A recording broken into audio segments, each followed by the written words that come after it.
तर आज पालक बटाट्याची भाजी. स्वच्छ पालक घेतले, बटाटे, लसूण, हिरवी मिरची. बटाटे उकडायला ठेवले, लसूण, मिरची, जिरं छानपैकी ठेचून घेतले. पालक धुवून स्वच्छ चिरून घेतली. उकडलेले बटाटे कट करून घेतले. एका कढईमध्ये तेल घेतलं. तेलामध्ये जिरं, कढीपत्ता आणि ठेचलेला जो मसाला होता तो मसाला टाकून छानपैकी परतून घेतला. नंतर त्यामध्ये मीठ, हळद, थोडासा गरम मसाला आणि धने-जिरे पावडर टाकून पुन्हा एकदा मिक्स करून घेतले. या मिश्रणामध्ये उकडलेला बटाटा घातला.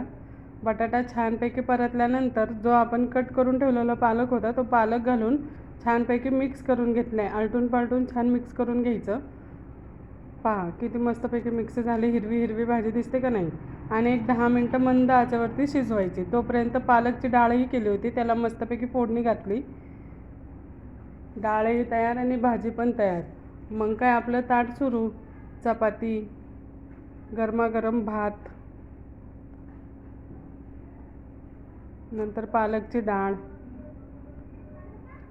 नंतर बटाटा आणि पालकची भाजी आणि भाजलेला पापड. असा आपला मस्तपैकी बेत तयार झाला. तर तुम्हाला कसं वाटलं नक्की सांगा. Thanks for watching. Thank you so much. धन्यवाद.